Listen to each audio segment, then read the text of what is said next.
At the beginning of the movie, we are dropped straight into one of the most dangerous places on Earth, Afghanistan. Dust kicks up along a broken road as a military sapper patrol rolls toward a convoy that has been sitting dead in the heat for hours. The lead engineer jumps out of his vehicle before it even fully stops, scanning the scene with the kind of frustration only a man who has seen one too many amateur mistakes can carry. He calls out to whoever is responsible, and out of the group, one soldier quietly steps forward. The squad leader. The man who made the call that got all these trucks stuck in the middle of nowhere. But here's where the story takes its first unexpected turn. Because these two men aren't just soldiers. They're brothers. And the older brother isn't just angry. He's giving a science lesson. He tells his little brother about thermodynamics. How energy never just disappears.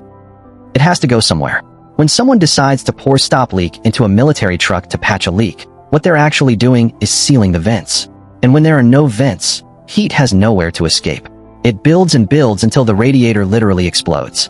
His brother had figured it out the hard way, and the older engineer can't help but laugh even through the irritation. Of course it was him. But underneath all the teasing, something heavier is sitting between them. The younger brother looks around at the endless sand and the broken-down convoy and admits it out loud. This isn't the life either of them dreamed about. And then he rolls up his sleeve. There it is. A tattoo. 3 simple words. Don't quit. They both have it. They got the matching ink years ago, back when they were just 18-year-olds with fire in their eyes and one shared dream, to earn the Ranger Scroll. To go through RASP, the Army's elite Ranger assessment and selection program, and come out the other side as something different. Something more. The older brother pushes back, insisting those days are behind them. He's too old. RASP is brutal. The program doesn't care about your story, your rank, or your sacrifice. But the younger brother won't let it go. He paints a picture, what it would feel like to cross that finish line. What it would mean to finally become what they always said they would be. And slowly, he gets through to him. But then the world reminds both of them that plans don't survive contact with the enemy. Without any warning, the convoy erupts into chaos. The Taliban launches a full assault, and what follows is one of the most brutal firefights the movie shows us. Gunfire, explosions, screaming. One by one, soldiers go down. When the smoke finally clears, the older brother is on the ground with his knees shattered, dragging himself through the dirt and debris toward one person, his brother. We don't see what happens next. Not right away. Instead, the screen cuts to black. 2 years later, we are introduced to a man on a bus, staring out the window as the Colorado mountains rise in the distance. He doesn't look like someone starting something. He looks like someone trying to finish it. This is our main character. And for now, all we know is that he carries a weight that has nothing to do with his gear. He's heading to the Army Ranger selection base. And if you're wondering why a man with a blown-out knee, a history of PTSD, and 4 previous rejections would show up here, so is everyone else. At the induction hall, the candidates surrender everything. Wallets, phones, names. From this moment forward, every person in this program is only a number. It's deliberate. The cadre want to strip away rank, ego, and history. In here, you are nothing until you prove you are something. One of the sergeants spots a technical sergeant from the Air Force and immediately assigns him as a team leader. His number is 7. Meanwhile, in another line, a different sergeant reviews an application with a raised eyebrow. This candidate has been denied 4 times. His previous leg injury disqualified him at every attempt, and he only barely made the age cutoff this time. The sergeant offers him a patrol leader role. The candidate declines it without hesitation. His number is 81. Sergeant Major Sheridan steps to the front of the room and addresses them all. He explains exactly what they've walked into. Army Rangers are the spearhead of the United States Army, the first boots on the ground, operating in conditions most soldiers will never see. RASP exists to find out who actually belongs in that world. 8 grueling weeks. Physical, mental, emotional. Every layer of a person gets tested. Most will fail. Those who survive long enough will face one final challenge, a 24-hour death march. Cross the finish line. Earn the scroll. The program begins. The first week strips away the candidates who showed up thinking their resume would carry them. It doesn't.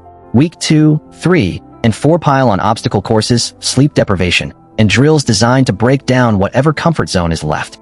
The cadre don't yell because they're cruel. They yell because they need to know exactly who breaks and who doesn't. Every failure is immediate. Every elimination is final. We watch 81 move through the program like a machine. He completes his laps without fanfare, sometimes finishing early and looping back without being asked. One of the other candidates jokes that he should slow down before he makes everyone else look bad. But here's the thing. 81 isn't doing any of this to stand out. He barely speaks. He avoids leadership roles every chance he gets. He keeps his head down and keeps moving forward. During one march, a candidate numbered 15 entertains the group with conspiracy theories about what joining the regiment will reveal. Area 51, the real truth about the moon landing. Nobody takes him seriously, but it tells us something about the group dynamic. These men are starting to bond through exhaustion and absurdity. All of them except 81, who is yet to let anyone in. Then comes rifle training. The sergeant walks down the line and asks which candidates have actually been deployed in combat. Most fumble their answers. He gets to 81. Without blinking, 81 answers, Death Mountain Division Spartans. The entire room shifts. Something changes in the air. Later, during lunch, the story begins to move around 81 like water around a stone. Another candidate named 44 fills everyone in on what she knows. 81 was repairing a stranded convoy in Afghanistan when the Taliban attacked. The whole unit was wiped out. He was the only survivor. And here's the part that makes even the most cynical ears perk up. He carried his wounded brother nearly 10 miles back toward base. He was awarded the Silver Star for it. 15 can't process it. He turns to 81 directly and asks what happened. And for one beat, it looks like 81 might actually answer. But a sergeant shuts it down instantly. Speaking isn't permitted. The whole group gets punished with extra hill climbs. 81 doesn't apologize. He doesn't react. He just runs. By week 6, the group is thinning out. Rope climbs, breaching drills, advanced rifle training. Every session costs someone their spot. 81 continues to survive each one, but he is clearly fighting something that the physical drills can't touch. 7 notices 81 taking medication one night. PTSD medication. He doesn't bring it up right away, but the next morning he asks 81 about the tattoo on his arm. 3 words. Don't quit. He says he just guessed what it meant. But the look between them suggests 7 knows more than he's letting on.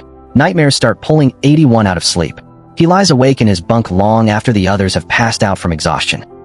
He goes through the motions in the daytime, but at night the Afghanistan firefight plays on a loop in his head, and there is nothing any drill sergeant can do to make that worse than it already is. Then comes the pool exercise. Candidates must walk the bottom of a pool while carrying weight. Many surface too early, but 81 keeps going, pushing deeper, using the memory of his brother as fuel. He pushes past the point of pain, past the point of oxygen, and eventually loses consciousness underwater. 7 pulls him out. This triggers a private meeting with Sheridan and Torres. Sheridan sits across from 81 and lays it out. His physical performance isn't the issue. It never was. The problem is what's happening underneath the surface. The sleepless nights, the refusal to bond with the team, the consistent rejection of any leadership role. Torres adds that none of that reflects the profile of a stable candidate. They slide a voluntary withdrawal form across the table. Sheridan is honest with him in a way the program usually isn't. He tells 81 that what he survived in Afghanistan would have broken most people permanently. The fact that he applied for this program on the morning of his discharge, before he had even processed what happened, says everything. He respects it. But a machine, no matter how powerful, has its limits. And 81 has reached his. 81 doesn't touch the form. He just says, quietly, that he wants to cross the finish line. Sheridan and Torres exchange a look. They let him stay, but they warn him, if they pull him out now, it's over forever. Only a handful of candidates make it to the final round. Torres briefs them on the simulation that will define everything. A classified aircraft has been shot down behind enemy lines. Their mission: find the crash site, destroy the plane before the enemy can access its technology, locate a captured pilot being held in a nearby village, and return to base. 2 Blackhawks will insert them deep into the Rocky Mountains. They have 24 hours. Their weapons fire blanks. The cadre may ambush them at any moment, fail, or get captured, and the mission is over. And then Torres announces the team leader for the death march. Number 81. 15 rolls his eyes and mutters something about the finish line guy being in charge. Torres doesn't even blink. The clock starts. The mission begins. The Blackhawks drop the team into the mountains as darkness begins to fall. 81 checks his watch. 24 hours. The team moves west toward the target coordinates, roughly 20 clicks out. The terrain is rough and unforgiving, but after 6 weeks of RASP, rough and unforgiving feels almost familiar.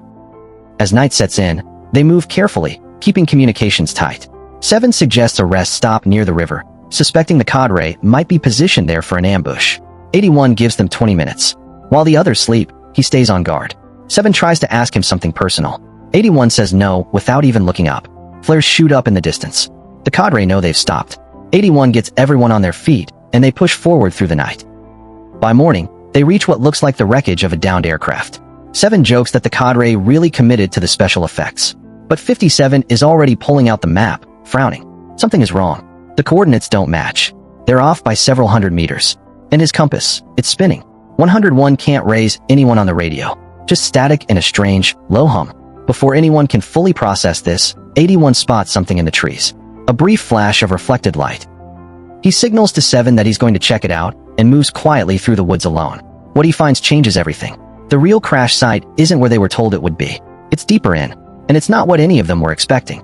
But before he can get back to warn the team, the demolition unit detonates the decoy, and something responds. Rising from the wreckage is a machine unlike anything in the cadre's playbook. Glowing red sensors. Scanning beams that move across faces like laser sights. And then it opens fire. Not blanks. Not simulated fire. The soldiers it hits go down, and they don't get back up. 81 runs hard. He screams at the team to move. They sprint through the trees and hit a dead end. The machine launches a projectile that detonates close enough to send everyone tumbling down a steep embankment. When the dust clears, the team is scattered and wounded. 57 has been impaled on a branch. 7's leg is broken. The demolition team is gone. The radio operator is dead. The radio is in pieces. This is no longer a training exercise. What follows is a survival story that the movie slowly strips down to its raw, beating core. One by one, the team loses members. The machine tracks them with terrifying intelligence. It responds to sound, detects heat signatures, and seems to learn their movements. It is patient in a way that nothing mechanical should be. 81 keeps the team moving. He makes decisions fast and without apology. When 7's leg needs to be set, and they have no morphine, 81 counts to 3 and does it himself. The pain knocks 7 unconscious. He carries him anyway. When they reach the village the mission briefed them on, they find it burned to the ground. The radio tower is destroyed. One cadre member is found barely alive, gasping. He dies before he can say a word. And then the awful truth lands like a bomb. The machine didn't arrive here because of them. It was already here. It came from above. 60 remembers the news broadcast they caught during training weeks ago. NASA had detected an interstellar object. An asteroid. Officials said it posed no danger. They were wrong. The machine isn't a DARPA experiment. It isn't a government secret. It came from space, and it is systematically eliminating everything in its path. When 81 thinks back to the thermodynamics lecture he gave his brother years ago, energy can't be created or destroyed, something clicks. The team commandeers a truck at the destroyed station and makes a desperate run for base. The machine finds them again. Their weapons do nothing against its armor plating. It absorbs every round and keeps advancing. 44 drives the truck hard through the forest, through explosions, through terrain that shouldn't be survivable. Soldiers keep falling. Eventually, the truck crashes and burns. When 81 opens his eyes, he is alone in the wreckage. Nearly everyone is gone. 7 is lying a few feet away, barely conscious. The machine is communicating with something above the clouds. Transmitting. Reporting back. A second wave is coming. 81 looks at 7 and asks out loud how you stop something that can't be shot, can't be bombed, can't be worn down. And 7 asks him what his brother would do. 81 almost laughs. He'd fill it with stop leak and pray, he says. But the joke doesn't stay a joke. It becomes an answer. The machine's greatest strength is also its greatest vulnerability. It generates enormous heat. If you block its venting system, if you choke the exhaust ports the same way his brother accidentally choked a truck radiator years ago, the entire system overloads from the inside. Energy can't be created or destroyed. It has to go somewhere. 81 leaves 7 in cover and climbs down into a nearby quarry. He finds explosives. He finds a stone crusher. He rigs the building, lures the machine inside with noise, and then climbs into a bulldozer and rams it, pinning it against the mountainside directly beneath the crusher.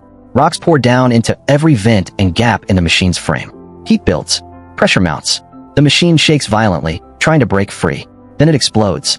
The next morning, 81 carries 7 across his back through the mountains, retracing the route back to the ranger base. Every step costs him something, but he doesn't stop.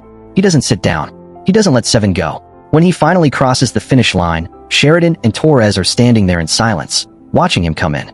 The base is half destroyed. The invasion is already global. Sheridan tells him they've managed to hold this position, but that dozens of machines have already struck military installations worldwide. Satellite images confirm more pods are on the way. 81 asks how many machines there are. Sheridan says grimly, everywhere. Then he asks 81 something no one else thought to ask. How did he destroy it? 81 explains the thermal overload method. Block the primary vent. Force the heat to build past the system's tolerance. The machine collapses from within. Sheridan goes still.